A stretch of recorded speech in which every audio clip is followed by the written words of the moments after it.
2K Show. What is up, 2K crew? It is that time of the week again. 2Ks, we got a hell of a show for the folks, and I am really excited because it's our first NFL show of the year, or at least an NFL themed show. So I'm really excited about that. But yes, we are live over on YouTube, Twitter, TikTok, Instagram, and our Facebook. So if you can't find us, I don't know what else to say, except Connor Wong just hit a solo shot right behind Rob Rushsnyder. We're watching the Yankees Red Sox while we do this thing for you guys and gals. But 2Ks, man, it was quite a weekend. Yeah, quite a weekend.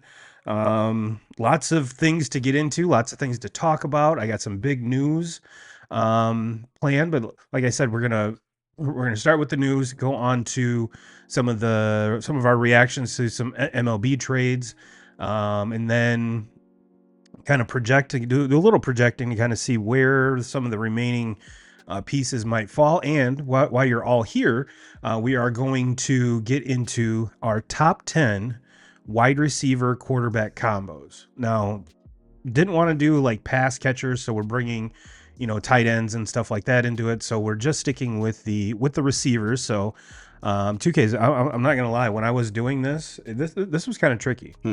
There's a lot of new faces and new places. There's some unproven folks, and when you get a guy like Mahomes, when his primary receiver is Travis Kelce, I mean, you could argue that Travis Kelce is kind of a receiver, but he still is technically a tight end. So that's kind of off the table. So with that being said, 2Ks, you want to get into some news here real quick? Yep. All right. Well, let's start off with, we haven't had a good Caitlin Clark moment here yet, but this is from Stat Mamba. It says Caitlin Clark already has more career assists than 75.4 of all players in the WNBA history. That's insane to me, 2Ks. Yeah. And because she's obviously not any good. Everyone thinks Angel Reese is like the queen of the WNBA, but yeah, she's setting records. She's continuing to set records, and 2K crew, this is she's not even over the first season. So when you kind of project that out, I mean, if she continues on this path, man, we're looking at historic numbers. So again, we are a big Caitlin Clark show, so big fans of hers. So we're going to continue on that. Let's see, what else do we have here? The thing with Caitlin Clark that is, I think we all knew, through her college career that the scorer that she was, but right, being like the all-around player that she is. She's not just a scorer. She obviously, with these assist numbers, she puts up rebounding numbers. She plays good defense. Like, she's just an all-around good player. Exactly. Yeah, fun, very, very fun to watch. Exactly.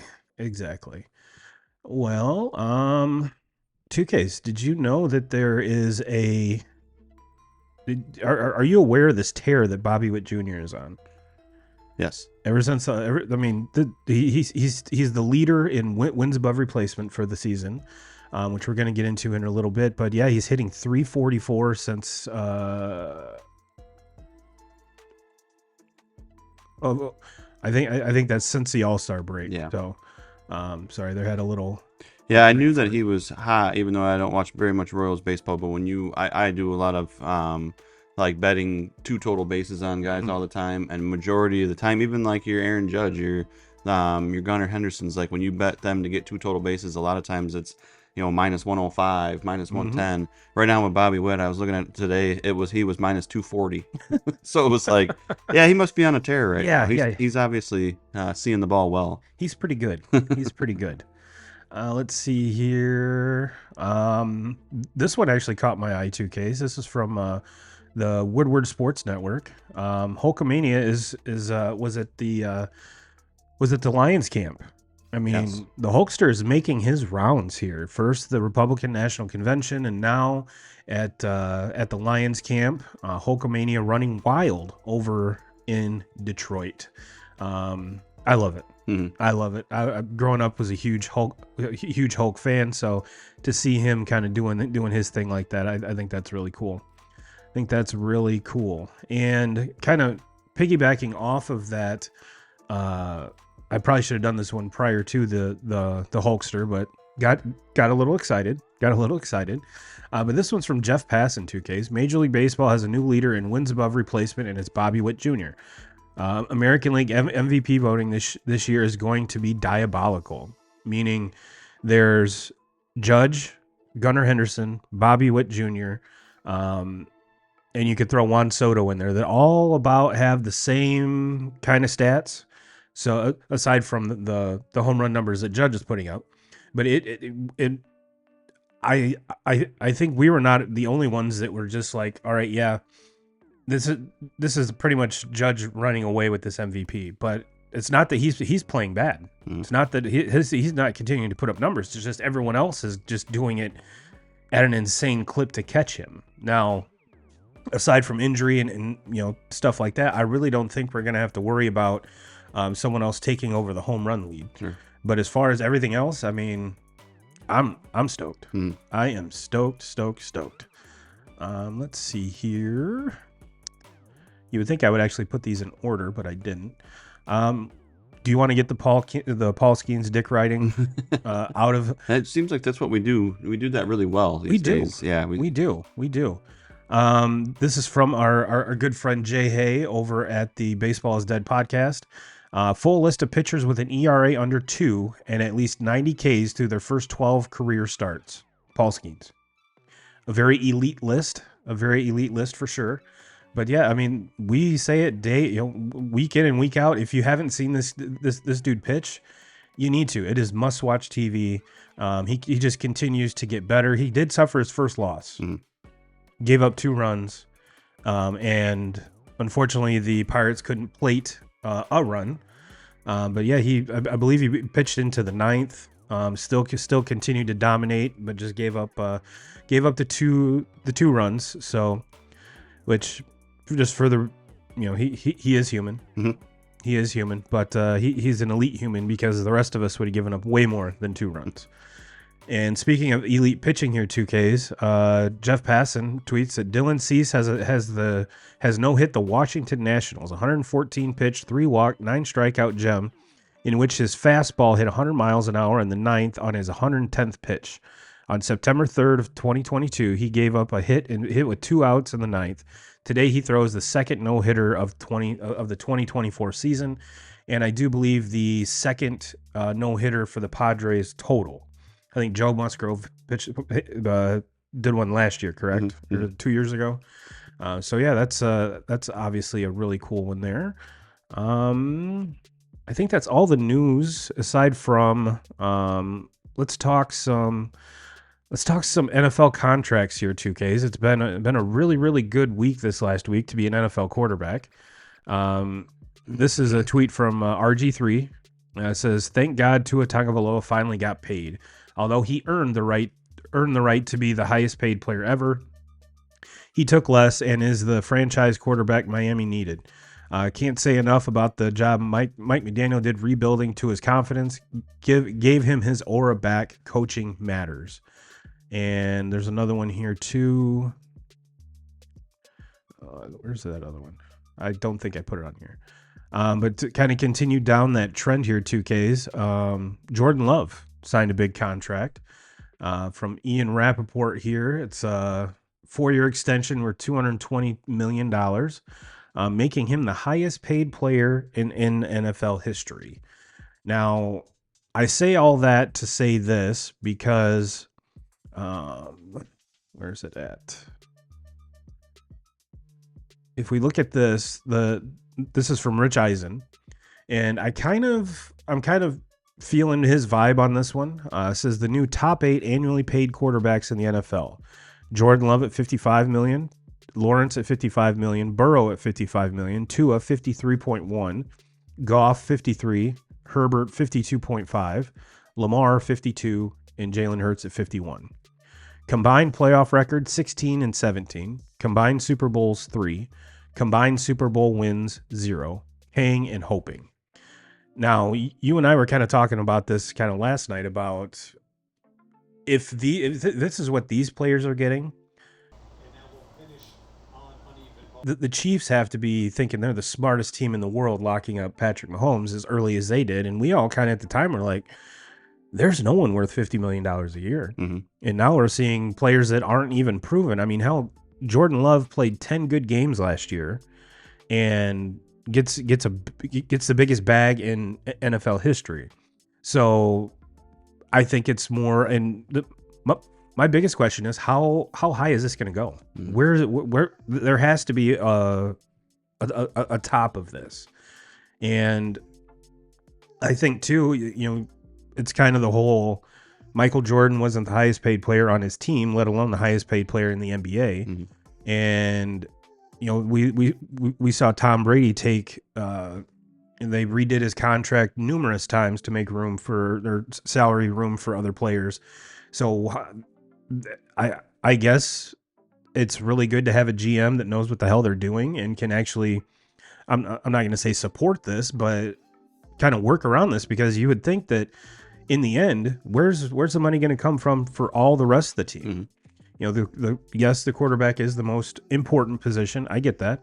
But it seems to me there has to be a top to this. There has to be a ceiling. Yeah. But it's you. I mean, you need a quarter. If there's anything that we've learned over the years, is you need a quarterback to win in this league, and I think you worry about those other issues when the time comes. Mm-hmm. But when you have this chance right here, where look, make him a highest paid quarterback, but it's going to be a discount if you wait. It's be a discount to do it now, because if you wait for a couple more years and he has another season like he did last, and we have every reason to believe it's going to happen, you're getting him at a discount now. So, and I thought I had a tweet here.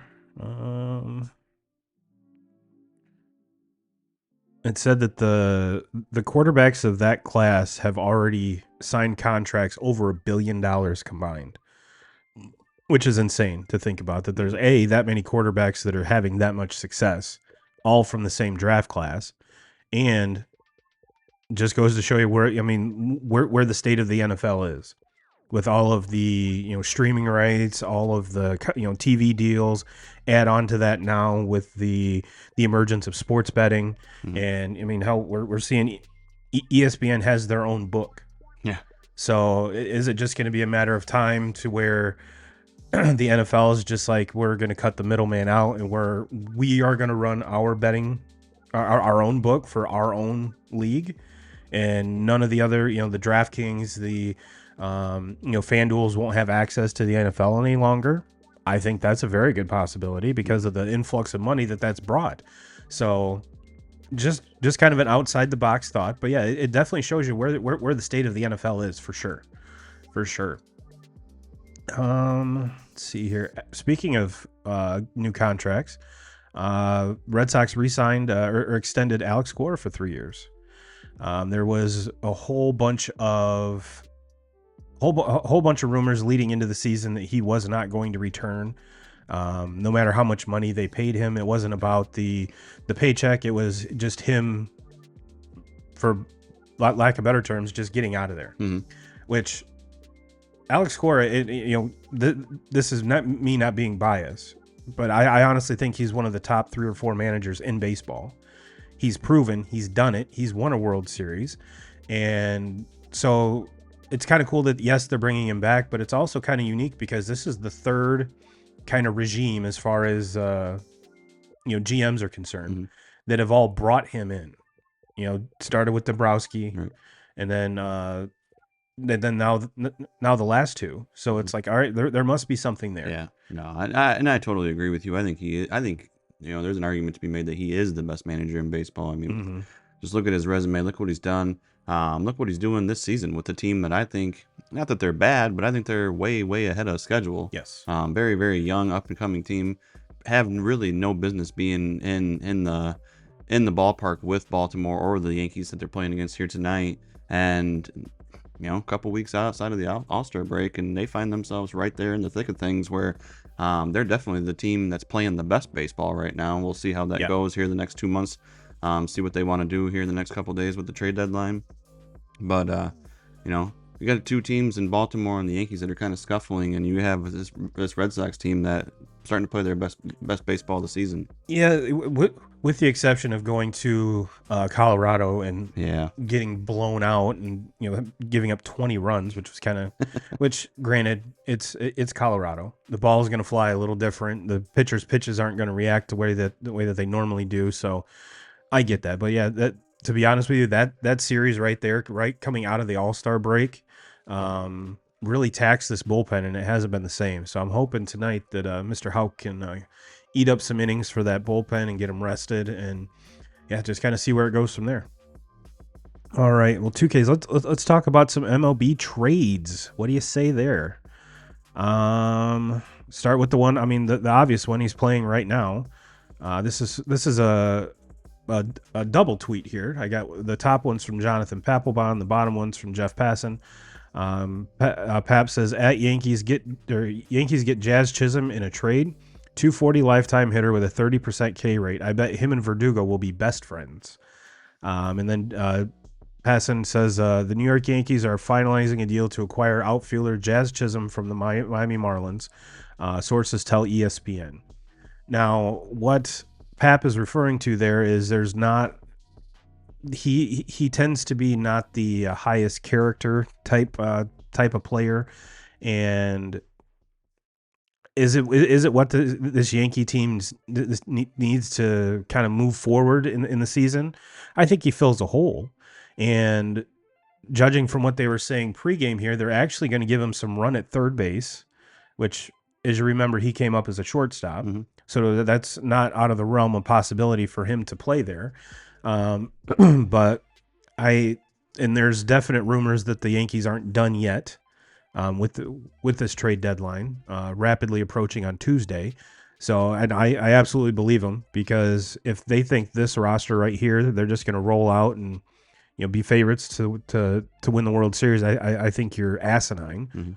But that I would expect them to go get a starter. They've been linked to a number of them, and they've also been linked to Luis Robert, which I didn't know that the Yankees farm system was quite that good to pull that off, but we shall see. We shall see. Another big name on the move, 2Ks. Again, this is just from Jet Passan. Full trade per ESPN sources. Seattle Mariners receive outfielder Randy Arozarena. Tampa Bay receives outfielder Aiden Smith, right-hander Brody Hopkins, and a player to be named. I'm pretty sure he meant to say later, but it says last. Fills a big hole in that Mariners lineup. Yeah, I mean, it's the thing with the Mariners is, for one, they play in the most wide open division there is, where they've played really bad to this point, and they find themselves right there at the top of things and kind of in the driver's seat in that division. They had a power bat. They need it because their offense is one of the worst in the league. Their pitching has been so damn good.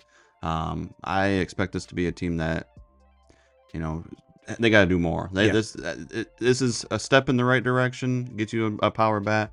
They got to add another bat or two, though. To me, they're a team where if you have a lot of have the trust in your pitching, you got to possibly go look at a Luis Robert and try to add a bat like that to that lineup, because right now there is nobody in that lineup that's doing anything.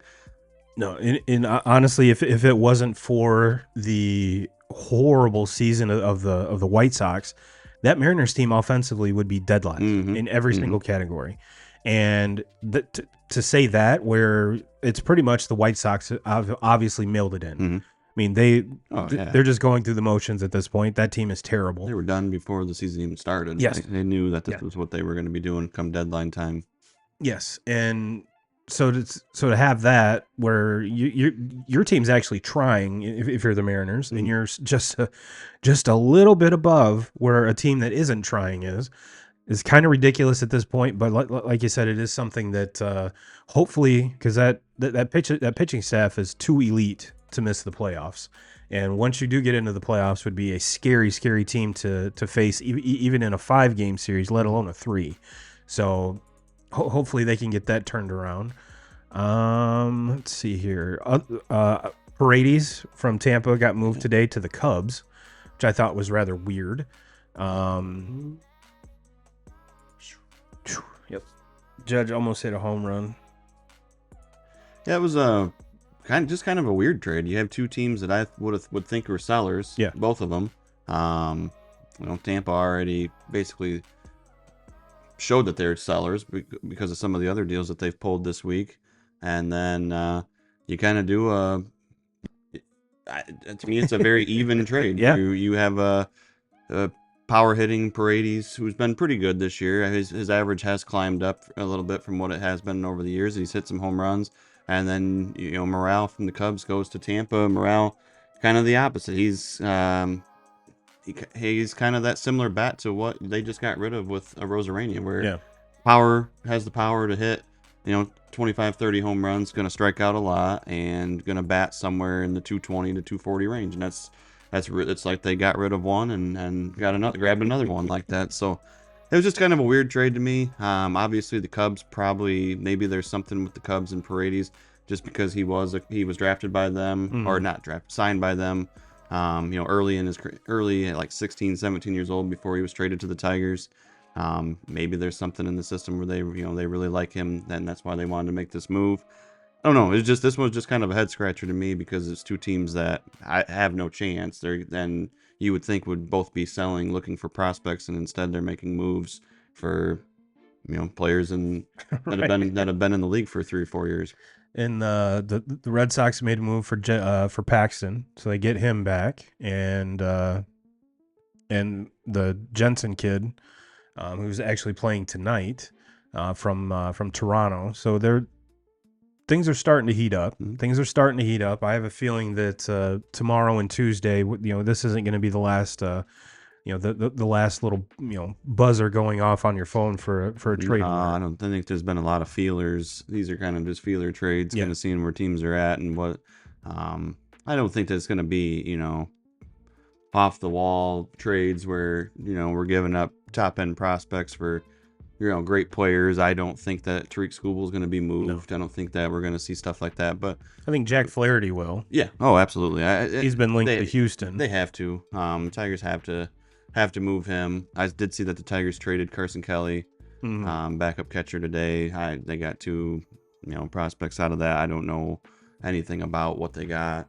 But for Carson Kelly, he was having a pretty decent year for the Tigers, and kind of a resurgence to his career because he was a very highly touted catcher coming out when he was drafted and never really panned out and had some really rough years to where can't remember who it was. I think it might have been Diamondbacks. They just ended up getting rid of him. But the Tigers traded him to the Rangers today. But no, Flaherty will definitely be moved. Guys like Chafin in the bullpen, I think he'll be moved. A good chance you see that. There's probably the possibility that you're going to see a couple of veteran bats like Hanna and Urshela that teams will be interested in. But as far as the Skubal deal, it's gonna take Baltimore getting involved, and Baltimore's going to have to cut ties with two of those top 5 prospects that they have, and one of them is going to have to either be Holiday and Mayo if it happens, and I don't think Baltimore wants to do that. No, but you're right. A dark horse for that one, I think might possibly be Atlanta, just because all of their prospects are locked out. Right. They're position locked. I mean, their whole team is basically 25 and under. Sure. So it's one of those abundance of riches type things, similar to Baltimore. But good news is Javi Baez got hot at the right time. Maybe someone will take a flyer on him. Doubtful, but it's starting to rain in Boston. But yeah, it's get locked in, baseball fans, because I think we're going to be in for quite the trade deadline. It's like I said, there really hasn't, Jazz Chisholm is probably the number one name so far that's been moved. You already mentioned Skubal. I mean, there's a whole bunch of other guys similar to him that I just don't think have a chance of being moved.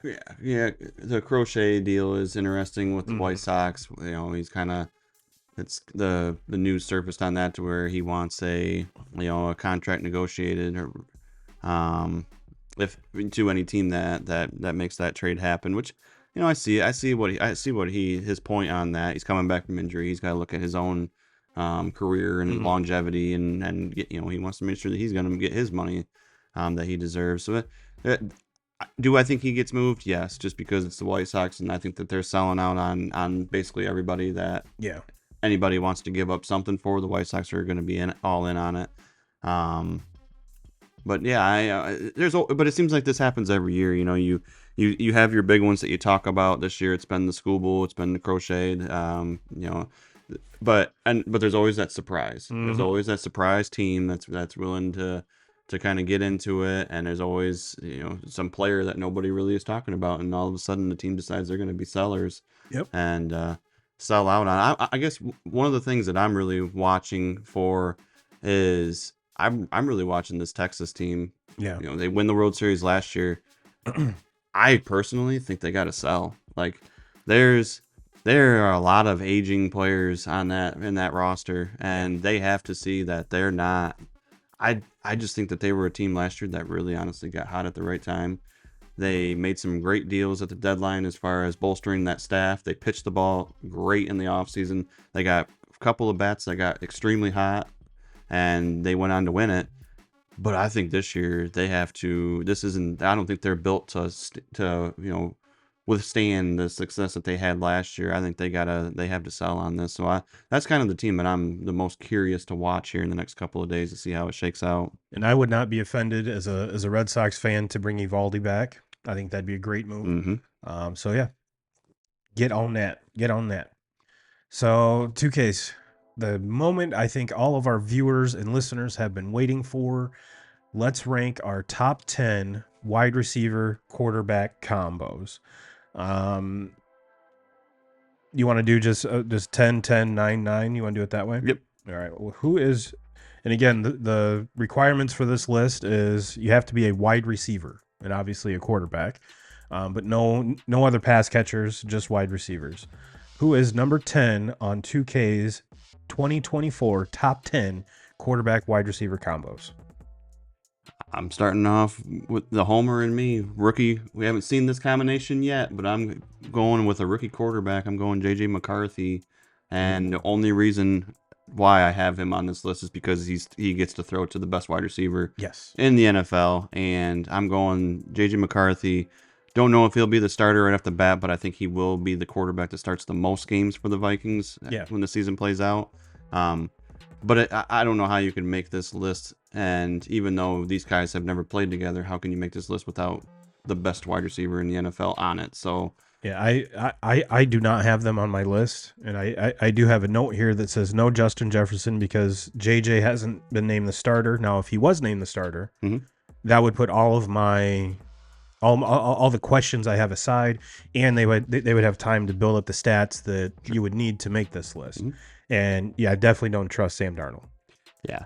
No, and that's the thing. I don't know if McCarthy will be the starter. I kind of don't think he will, but I would be shocked if he doesn't have the most starts of all the quarterbacks by the end of the season. So yeah, that's why I'm going, and that's why I put him at 10 is because there's too many question marks there. But you can't make this list without listing the best wide receiver in the game. And my number 10 is it's a rookie wide receiver. Words are hard. And I'm going Kyler Murray, Marvin Harrison Jr. Again, they're number 10 on my list because they haven't played a single NFL game together. And is Kyler that prolific of a passer? Not really. But when you have Maserati Marv going down the sideline, I think that's going to make Kyler a better quarterback. Sure. So yeah, that I have a feeling those two are going to be hooking up quite a bit this season. So that's just going to be an exciting pair to watch. And you could say the same thing if Marvin Harrison Jr. was on any other team. You could say the same thing. And if you're a fan of that team, you would be super stoked. But yeah, a talent like Marvin Harrison Jr., even though I'm not the biggest Kyler Murray fan, I think just having him is going to make Kyler a better quarterback and that team better. Because the last couple of years, that team has stunk bad. And yes, Kyler hasn't been healthy for the most part. But yeah, if Kyler can stay healthy, I think that is a top 10 matchup there. Number 9, I've got Baker Mayfield, Mike Williams.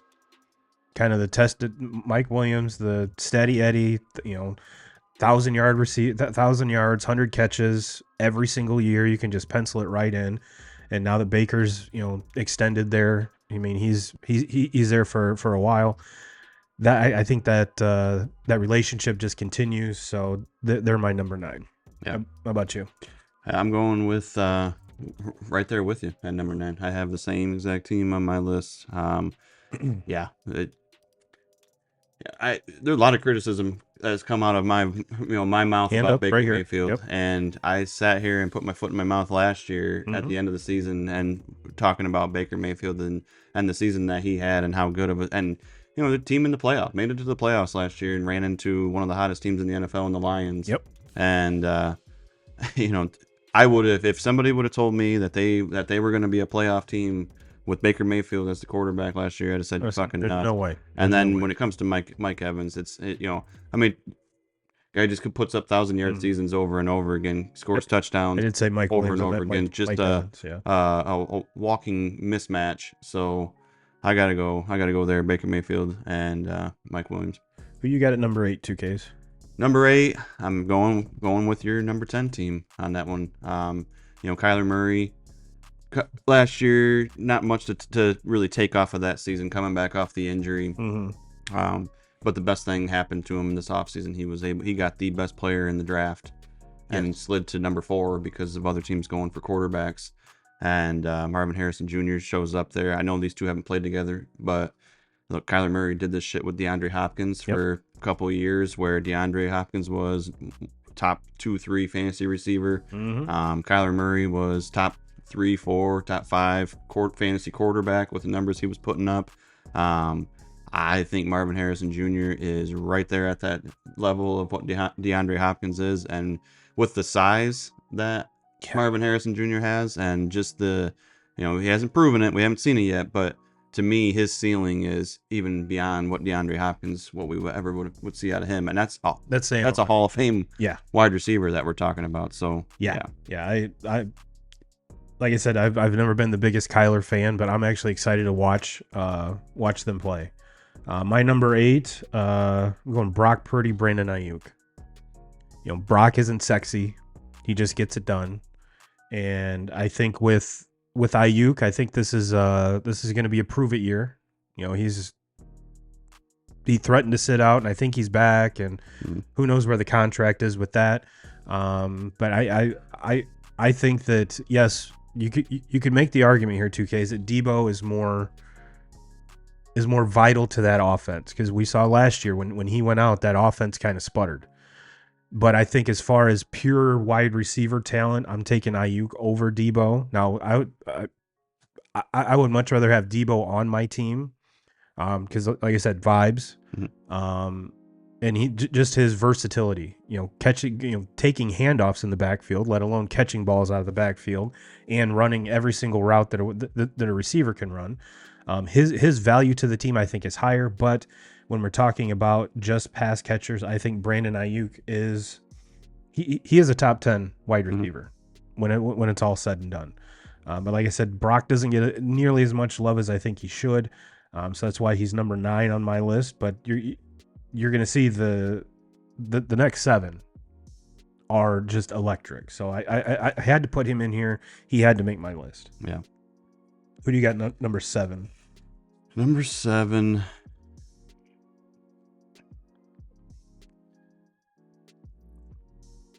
I'm gonna go Geno Smith and DK Metcalf. Ooh, Geno Smith, DK Metcalf, and it's basically DK Metcalf. Yeah. Geno Smith is he's a serviceable quarterback. That's what he is. He's not a guy that I don't think is going to be able to take this team to the promised land. No. Make a long run into the playoffs, but he's a quarterback that can get to the playoffs, and the biggest reason why he can do that is because he's got DK Metcalf, who I consider definitely a top 10 wide receiver in the NFL. And absolutely jacked, and is just a fucking man amongst boys. Yes. My number 7, I'm going it's weird because this right here, this quarterback has 2 receivers that you could put aside him on this list, and I'm not really sure which one I want to put with him. 2Ks. I'm going Matt Stafford, and I think moving forward, you got to go Puka Nacua here, and that's not saying that's not a shot at Cooper Kupp by any means, but we saw last year. Granted, Kupp was coming off an injury, but we saw the chemistry between Puka and Stafford just blossom right before our eyes, and he was basically like Cooper Kupp 2.0. Mm-hmm. So I'm giving the edge here, at least in the preseason, to Puka Nacua being that number 1, but it's not far off. I mean, when your quote unquote number 2 is Cooper Kupp, that's not a bad wide receiver room at all. So yeah, I'm going Stafford, Puka Nacua for 7. My number 6, I got to go Aaron Rodgers, Garrett Wilson here. And the reason this is not higher than a lot of the other ones is we didn't get to see this tandem last year. Had we, I think you could have the possibility of moving Aaron Rodgers up in this list. But since we haven't seen it, it still deserves to be in the top 10. It doesn't quite crack the top 5 just because we haven't seen it. But I do think it does garner the respect it needs at 6. Who do you got at 6? Number 6, I'm going, and this is another one that I think could be, sky's the limit here. Could be number 1 by the end of the season. The problem is, I don't know who's gonna. It's a good problem to have because there's plenty of help on the field, and I don't think it's gonna be going to one guy. Mm-hmm. But I got to go C.J. Stroud. You got to pick one.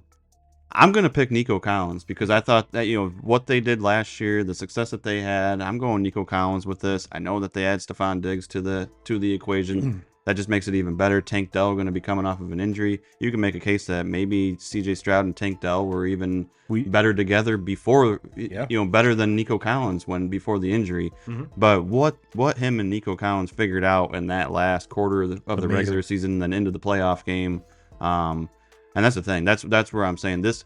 It's not even. This is a trio or whatever you want to call it of what you have, and this. This is a team kind of my dark horse to win the Super Bowl. Mm-hmm. That's how good I think this offense is going to be. But I have them at 6 right now. It's just because who's going to be. I don't know who. It's not really a duo. I don't know who that wide receiver is going to be. Right. And I have them at 6 because to me, with my next 5, I don't know how I can leave any of them out of my top 5. So I'm going C.J. Stroud and Nico Collins. All right. Who's your number 5? Number 5, I am going with Jalen Hurts and A.J. Brown. Same here. That's my number 5. Yeah, it just A.J. Brown is a fucking beast. There's no question that he, even as good as Devonta Smith is, to me, there's no question who the number 1 target is. Yeah, they do things to get A.J. Brown the ball.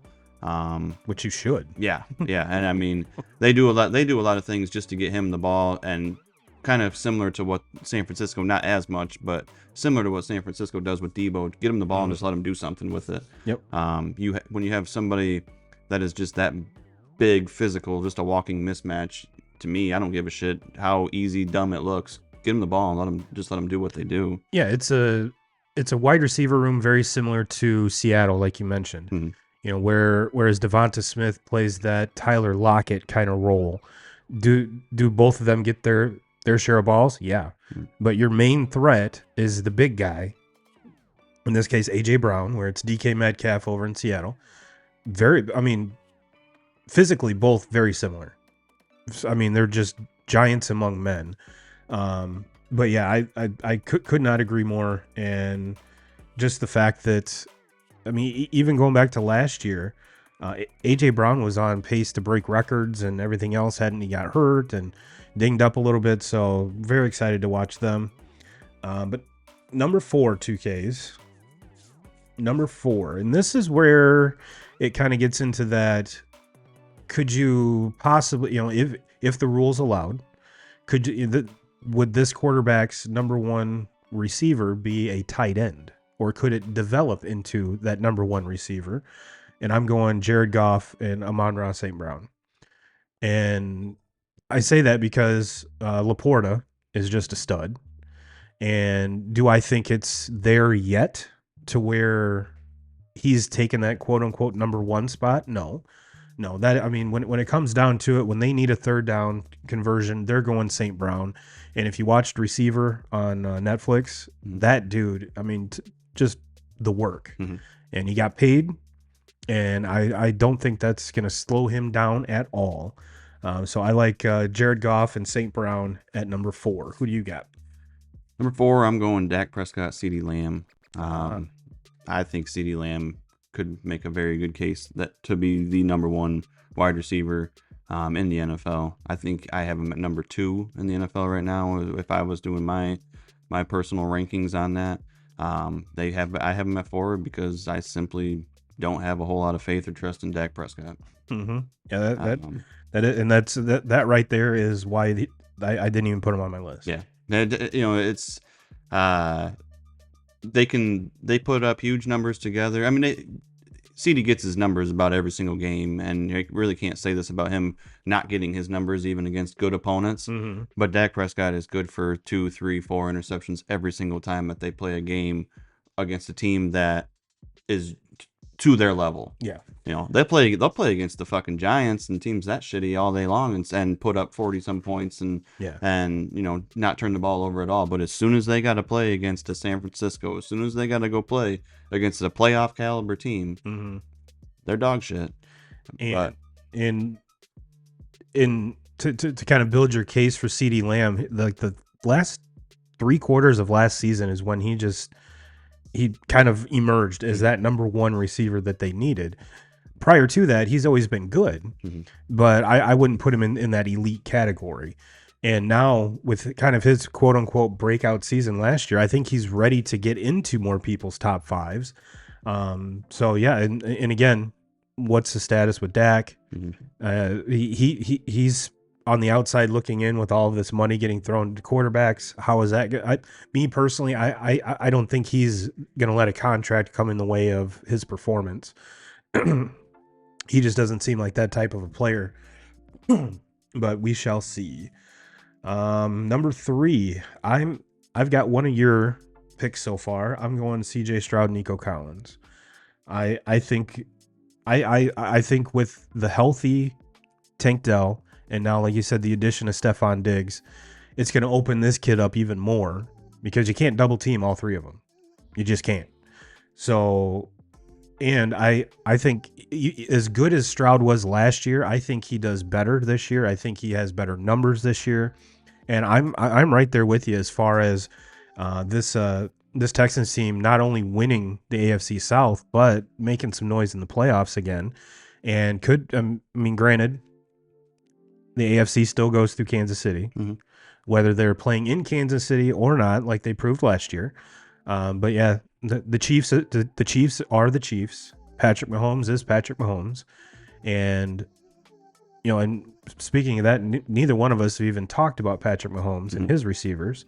Will they be in your top 3 2Ks? What do you got? Number 3, I'm going Amon-Ra and Jared Goff. Love it. Look, as long as these guys are together and they got Ben Johnson scheming up plays to get Amon-Ra open, which, I mean, Ben Johnson's proven that he's best in the business. We'll see how much longer the Lions can hold him. Teams are going to call him every single offseason trying to get them as their head coach, and this is going to go on until he finally leaves. And I think that the Lions are probably running out of time with that, unfortunately. Yes. But as they're together, what he does for this offense and how he schemes up ways to get Amon-Ra open all the time. Because let's be honest, Jared Goff is not a top tier quarterback. No. He is middle of the road. He takes care, paid as long as he's as long as he's taking care of the football, and not trying to play out of his characteristics, and just take care of the ball and make the throws. And Ben Johnson's proven that he can do that and set him up in situations where he's going to succeed. And St. Brown, when he gets the ball in his hands, and for being an undersized wide receiver, not your typical, when you talk about wide receiver duos, you're talking about guys that are 6'2", 6'3", that are mismatches in the end zone. St. Brown just is He's open all the time. Yes. One of the best route runners in the NFL. Great after he catches the ball. Yeah, I got to have him in my top 3. I think now with the number 1 and number 2 spot left for both of us, I have a feeling we both have the same ones. It's just who's number 1, who's number 2. Possibly. I think I got one that you have in the top, and I don't even have him in the top 10. Really? Is I'm going Tua, Tyreek Hill. I mean, we saw, Tyreek was on pace to break the single season record as far as yards were concerned.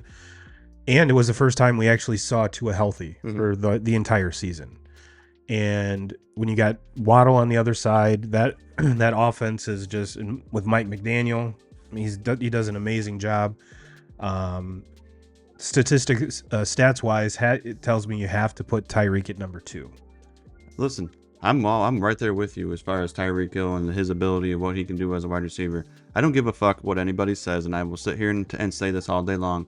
Tua will hold this team back from doing anything for the remainder of all of these guys that you can talk about their contracts. Mm-hmm. There will never be McDaniel will never win a Super Bowl with Tua as his quarterback. Tyreek Hill will never win a Super Bowl with Tua as his quarterback. They last year one of the best running teams in the NFL. They were the best. I mean, maybe San Francisco, with what they did, but after that, it's them. What they were able to do with 2 different running backs, both probably 2 of the fastest running backs in the NFL, and how they just ran. Then you have the fastest wide receiver in the NFL. But if you have Tua as your quarterback, it's not going to happen. And I don't have him. I'm leaving it. I left him out of my top 10 because I don't give a fuck. You have maybe arguably the best talent of any team in the NFL on one squad. And you're going to try to roll through this shit with a fucking quarterback. You had the opportunity this last year to draft. How many quarterbacks were just drafted in the first round? And the Dolphins aren't even going to fucking bat an eye at any of those. We're going to keep rolling this shit. We're going to pay Tua all this money. And that's going to be the answer. I think, to me, in my opinion, that was like the worst fucking deal that they ever could have done. I would have taken my chances with one of those young quarterbacks and tried to start this process over. You have the fastest wide receiver, who's the best fucking deep ball receiver there is in the NFL, because he simply just runs past people. And you have probably the weakest arm of anybody in the NFL throwing to him. I mean, Tyreek Hill, how many touchdowns did he not get last year because he was simply underthrown by about 15 yards and had to go back and get it? I have nothing good to say about Tua.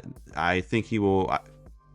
I just think that they will never be anything other than a first round out playoff team every single season that he's the quarterback there. And for that reason, he's fucking out. I don't even have him in the top 10. I put Geno Smith in my list before I put that. I love it when we get 2Ks fired up. I love it. So love it. He's out. Number 2, I'm going with another duo that we haven't seen yet. I think when the season's over, this is going to be the number 1 duo in the NFL. But I'm having them 2 because we haven't seen him yet, and I'm going Aaron Rodgers and Garrett Wilson. All right. Look what Aaron Rodgers did with Devontae Adams. You're talking about... Well, hell, Devontae's going to be there. Yeah, there's a good chance Devontae's going to be there, too, and it's just going to be insane. Garrett Wilson is a fucking stud. Yes. Has never been given a chance in the NFL because Zach Wilson was his quarterback. And he was damn good with Zach Wilson. And he was good right there. Now you're going to have arguably one of the best quarterbacks in NFL history. Yep. To me, it's Garrett Wilson's going to score so many fucking touchdowns this year. Listen, people, fantasy football, you better be drafting Garrett Wilson. I know it burned you last year because Aaron Rodgers goes down in the first drive of the season. Yeah. And it burned everybody that drafted Garrett Wilson in the first round. But draft him again this year in the first round, you are not going to be upset. I promise you that. And who is your number 1 2Ks? Number 1, I got to go Joe Burrow and Jamar Chase. Same here. To me, you have a quarterback that, and I've always said that I think that Burrow is a little bit overrated. And that's not. I'm not trying to say that he's bad. I'm not going to go on a train here and talk about how I talk about Tua. I'm not saying that Joe Burrow's that. I'm saying that Joe Burrow has always benefited off of having a very, very good receiver core. At LSU, he had him college days. Yeah. I mean, arguably he has the 2 best in LSU. He had the 2 best wide receivers in the NFL today on that same roster. Yeah. So he's always benefited from having a very good core. Mm-hmm. But in this, I still think he's top 6, top 7 at least quarterback in the NFL. If it wasn't for the injuries, probably is in my top 5 for sure. Yeah. But then Jamar Chase, if he's not my number 2 receiver in the NFL, he's my number 3. Mm-hmm. So he's right. So there, I just don't know how you can go away from that. I mean, that's to me, when you start putting all these players in there and talking about top 5, top 3, whatever, this is the only one that you can make an argument that you have a top 3 and probably a, without injury, top 5. Yeah. No arguments here. I mean, to me, that's how I started this list. Is, I mean, they immediately went into the number 1 slot. Not even a second thought about it. I mean, that was just automatic. I do have a couple honorable mentions here, 2Ks, I want to hit you with. Not to say that these next 2 pairs will be 11 and 12, but I think they're ones that you want to keep an eye on. The homer in me, Caleb Williams, Rome Odunze. I don't think a number 1 pick has ever entered into a situation as good as this Bears offense could be with the weapons that they have. So I think, and Odunze was arguably aside. I mean, hell, even going into the draft, there were people saying that they would take Odunze over Marvin Harrison Jr. I think those people are nuts, but I do think that these two, the upside is there. The upside is there. It's just going out and doing it now. I'm as a Bears fan, super excited to watch that. And I'll hit you with a curveball here, 2Ks. How about Joe Burrow and T. Higgins? Mm-hmm. To me, that's very top 10 worthy. I mean, you hit the nail on the head with Jamar. He's the reason why that duo is number 1. Mm-hmm. But I think Burrow is good enough to where would I take him if we're just starting a franchise? Would I take him over Kyler Murray? Yeah. Would I take him over Baker Mayfield? Yep. When you start getting into the Brock Purdy's, Matt Stafford's, Aaron Rodgers, that top of the tier here, I think is where it kind of gets a little it'd be a little mundane to put these 2 there, but I think they do deserve at least an honorable mention. Mm-hmm. And like I said, kind of a curveball, because it's you could do this a very similar thing with you mentioned the weapons in Houston and CJ Stroud. I'm a huge believer in CJ Stroud. Mm-hmm. I mean, yes, love him. But kind of some notes here. Did you have any honorable mentions you wanted to throw in? I mean, there's a lot of, I guess, question marks behind this, because after some of the off-season, things that happened with Rashee Rice, Mm-hmm. I don't know if there's going to be a suspension. Right. Come the beginning of this season, have no way of knowing how that's going to shake out. But you have the best quarterback in the NFL, obviously Travis Kelce. We can't talk about him in this because Right. he's not a wide receiver. But with what Rashee Rice brought to that team, that was a team that was pretty lackluster beginning and middle of that season, kind of looking for who's going to be the number 2 guy, who can Mahomes trust and get the ball to when teams are doubling and doing everything they can to take Kelce out. And Rashee Rice was that guy. He's the guy that. So to me, he's one that hopefully. I don't know how where things stand on that. I haven't done any research on it, but for the Chiefs case, hopefully they're able to see that, because I think there's a lot of upside with him. And that was the first note I had here. I said no Mahomes. Kelce isn't a receiver, obviously, and his relationship with Hollywood Brown hasn't developed yet. Mm-hmm. You brought up Rice and the kid they drafted, the kid that reset the 40 time. So definite possibilities in Kansas City. And if you watch any of the video from their training camp, they're saying this is the best wide receiver core that Mahomes has ever had. Oh, I don't doubt it. Didn't they add Hollywood Brown to that also? So I mean, it's definitely a step up from what they had last year. And team wins the Super Bowl, and the rich just continue to get richer.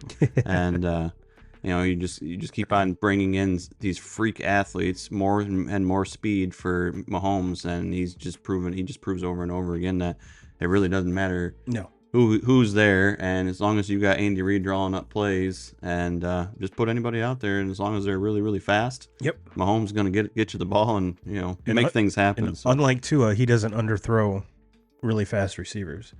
I mentioned there's no Lamar on here because, like I said, Andrews is a tight end, and I'm not 100% sold on Zay Flowers. I'm really not.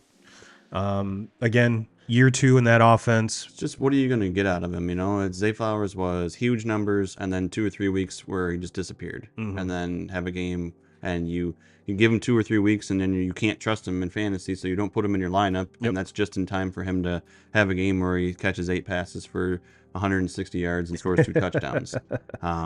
I guess another one that I really like too is it's hard to leave a Josh Allen off this list, and obviously going to be a whole different receiving core. Yes. But I like the Keon Coleman rookie from Florida State there. I think him, also with Dalton Kincaid, the rookie tight end from last year, being on his second year this year.